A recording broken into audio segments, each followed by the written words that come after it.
দুর্গাপুরে ডাক্তারি পড়ুয়াকে ধর্ষণের ঘটনার প্রতিবাদে আজ উত্তাল মেদিনীপুর। মেদিনীপুর সাংগঠনিক জেলা বিজেপির মহিলা মোর্চা আজ কোতোয়ালি থানার সামনে ঘেরাও কর্মসূচি গ্রহণ করেছে। বিক্ষোভে সামিল হন বহু বিজেপি নেতাকর্মী। অভিযুক্তদের দ্রুত গ্রেপ্তারের দাবিতে তীব্র স্লোগান ওঠে। বিজেপি মহিলা মোর্চার দাবি, রাজ্যে মহিলাদের নিরাপত্তা সম্পূর্ণভাবে ভেঙে পড়েছে, প্রশাসন নীরব দর্শক।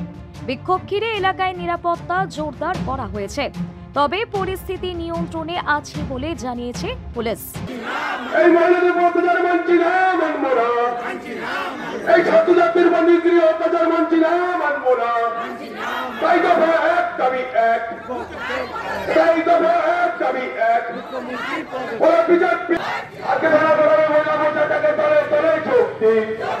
সারা পশ্চিমবাংলা জুড়ে মহিলাদের প্রত্যাচার চলছে কেন?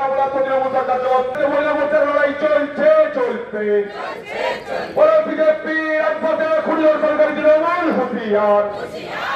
বিজেপি রাজপথে খুনি তৃণমূল এই প্রতিবাদকে থানা গেলামে মহিলা মোর্চা তলে তলে চলছে।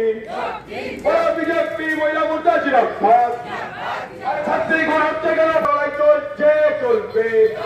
আরে মহিলা মোর্চা রাজপথে খুনি সরকারি তৃণমূল দিক দিক ধিক্কার। বিজেপি অপদার্থ তৃণমূল সরকার জবাব চাই, জবাব দাও। আজকের প্রতিবাদী আজকে ভারতীয় মহিলা মোর্চার লড়াই চলছে চলবে। বিজেপি রাজপথে তৃণমূল হুঁশিয়ার।